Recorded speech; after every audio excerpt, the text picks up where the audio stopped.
जेब्लासिम रन्जन सारखौ बख'वा जेब्लासिम रन्जन सारखौ रिलिज खालामा अब्लासिम जों एनएलएफबि आफादा दायो जेरैबायदि दं बिदिनो थाबाय थागोन आरो बिथाङा गैयाब्ला जोङो जोंनि डिमान्डस आरो जोंनि इस्युनि सायाव जों सावरायो। सार नोंथांनि अननायाव नै बुदांसे मोनलायबाय।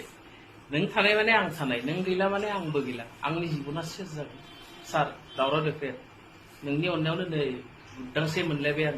निजा इनकाम दे खस्थ' खालामनानै इनकाम खालामनाय फैसा खिन्थु नों साननाङा बायमोनबा बाहेरा फैदों दे सार नोंनि अननायाव आङो ओरै फैसा इनकाम खालामनो मोनबाय थाथों, नोंबो था आंबो थागोन। नोंनो आं 90 लाख हरनांगोन होननानै जगार खालामगासिनो दं। नै बाय जालायबाय र' बे टाइमाव हरगोन दे आं न' हरद' जमा होना फैगोन 90 लाख दे सार। रन्जन दैमारि बिथांखौ जेब्लासिम जोबथेसालिनिफ्राय उदां खालामा बा बख'वा अब्लासिम एनएलएफबि आफादा रावजोंबो जेबो सावराया बे बाथ्राखौ एनएलएफबि आफादनिफ्राय रोखा खालामदों। आरो लोगोसे बड'लेण्ड टाइगारनिबो मोनसे भिडिअ गोसारगासिनो दङ, जाय भिडिअनि गेजेरजों दावराव देख्रेब नार्जारि बिथांखौ सोंखारनाय भिडिअ बेनि सायावबो सावरायगोन। खुलुमबाय, नोंथांमोनखौ बयखौबो बरायबाय। दिनै जोङो मोनथामसो टपिकनि सायाव बा निउसनि सायाव खोथा सावरायगोन। गिबियावनो मोनसे आपडेट, बे आपडेटआनो जाहैबाय नेपाल हादोरनिफ्राय। नेपाल हादोरनि मावनेपारे साखाथियाव गंसे हेलिकप्टारा क्रास जादों बा हेलिकप्टारा बेरदों आरो गाहायाव गोग्लैबोनानै सा 10 सुबुङा, जाय सुबुंफोरा दावबायारिमोन, बिसोरो गासैबो जिउ गोमादों। दा बिसोरनि गोथैसोखौ बोखांबाय आरो बोखांनानै दा बिसोरखौ पस्टमर्टेमनि थाखाय दैथायहरनानै जाथायनि सायाव नायबिजिरगासिनो दङ। आरो बे जाथायखौ लानानै गोबां मानसिफोरानो गिखांनाय फोरमायदों। हेलिकप्टारजों थांगासिनो दंमोन, नाथाय मावनेपारे साखाथिनि बे हाजोआव बे जाथाया जादों। गिबियावनो हेलिकप्टारा फांसे दंफां गोजौआव सौग्रावदों, बेनि उनाव बे जाथाया जादों। अब्ला जों दा सावरायगोन रन्जन दैमारि बिथांनि सायाव। रन्जन दैमारि बिथांखौ मैयाहाय कर्टआव लोगो हमनो थांदोंमोन गोबां जोंनि बर'नि दैदेनगिरिफोर, जेरै अनजालि दैमारि बिथांमोन, लोगोसे गोबां दैदेनगिरिफोर थांदोंमोन लोगो हमनो। आरो दिनै एनएलएफबि आफादनि मुंख्लं सान, बे मुंख्लं सानाव बे बाथ्राखौ बुंदों, जाय बाथ्रायानो जाहैबाय रन्जन दैमारि बिथाङा जेब्लासिम उदां जाया अब्लासिम एनएलएफबि आफादा गावसिनि दाबिफोरखौ रावजोंबो सावराया होननानै बुंदों। माखासे खौरांगिरिफोरा लानाय बाइट दङ, बेखौ खोनासंग्रोबानो जाबाय आरो बेनि उनाव जोङो बड'लेण्ड टाइगारनि सायाव बुंगोन।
दिनैनि हाबाफारिनि गेजेरजों बेखौनो सरकारखौहाय डिमान्ड खालामनो सानो जे जोंनि जि समस्या, बे समस्याखौ जेसेबां हायो एसेबांनो समाधान खालामनो हाथों आरो लोगोसे जेलाव थानाय एनडिएफबिनि फाउन्डार चेयारमेन रन्जन दैमारि सार बिथांखौ थाबैनो हगारनानै होनांगौ। मानोना एनएलएफबिनि जि समस्याफोर दं, एनएलएफबिनि जिफोर डिमान्डसफोर दं, बे दाबि दावाफोरखौ जोङो रन्जन सार बिथांखौ लाफानानैसो जोङो सावरायनो होननानै जोङो जेब्ला हाग्रानिफ्राय फैजेनदों अब्लानिफ्रायनो जों बुंबाय थादों। दा बेखायनो जेब्लासिम रन्जन सारखौ बख'वा जेब्लासिम रन्जन सारखौ रिलिज खालामा अब्लासिम जों एनएलएफबि आफादा दायो जेरैबायदि दं बिदिनो थाबाय थागोन आरो बिथाङा गैयाब्ला जोङो जोंनि डिमान्डस आरो जोंनि इस्युनि सायाव जों सावरायो।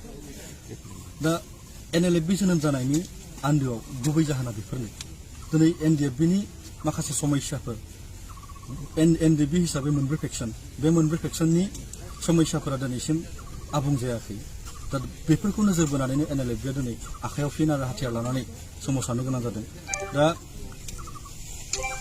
जोङो बेखौनो खावलायनो सानो एनएलएफबि आफाद हिसाबै जेसेबांनाखि बर'नि समस्याफोर दं आरो बर'नि मोनफ्रोमबो आफादनि जाफोर डिमान्डसफोर दं बेफोरखौ सरकारा जुदि हायोब्ला सानसेयावनो सुफुंनानै होनो हायो, गोसो जायोब्ला सानसेयावनो सुफुंनानै होनो हायो। नाथाय बिथांमोना जों बर' जातिखौ लानानै आरो जोंनि माखासे माहारियारि आफादफोरखौ लानानै माने गावसोरनि पलिटिकेल लाभालाभनि थाखाय बाहायबाय थानायखौ जोङो नुनो मोनबोदों। दा जों बर' जातिखौ आरो जोंनि आफादफोरखौ जाहाथे पलिटिक्सनिफ्राय गोजानाव दोनो नांगौ जायोब्ला बाहायनाय नाङा जायाब्ला बर'नि इस्युफोरखौ बा बर'नि समस्याफोरखौ सावरायो जों बेखौ लुबैया समस्याया जोबनानै थाङाखै दा आङो सरकारखौ गोख्रों खावलायनो सानदों बिटिआर एग्रिमेन्टनि गेजेरजों मोनसे जोंहा मुंख्लंफोरनो अनसुंथाइ होनाय बे अनसुंथाइखौ जेसेबां हागौ एसेबांनो गोख्रैयै होनानै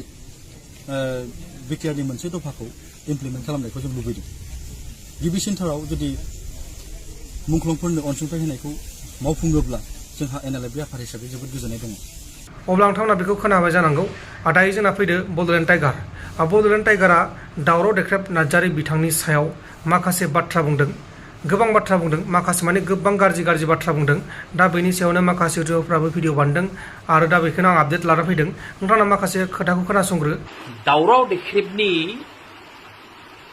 बागै हिन्जावनि बागै फिसाजोनि बागै प्रति मासाव मोनथामके भिडिअ फैगोन दावराव देख्रेबा मा खालामदोंमोन बर' हारिनि मा दाय मावदोंमोन बिनि बिसिया माबाफोर दाय मावदों नामा बिनि फिसाजोआ माबाफोर दाय मावदों नामा प्रति मासाव मोनथाम दावराव देख्रेबनि एगेन्स्टै भिडिअ फैगोन दा साननैसो थानानै आं क'क्राझाराव थांगोन बिनि गामियाव थांगोन बिनि गामियाव थांनानै मानसिफोरखौ सोंहैगोन दावराव देख्रेबनि आखल आखुआ बोरै मा खालामो मा खालामा मा केरेक्टारनि बेफोरनि बागै रायजोफोर जानो हायो दावराव देख्रेबा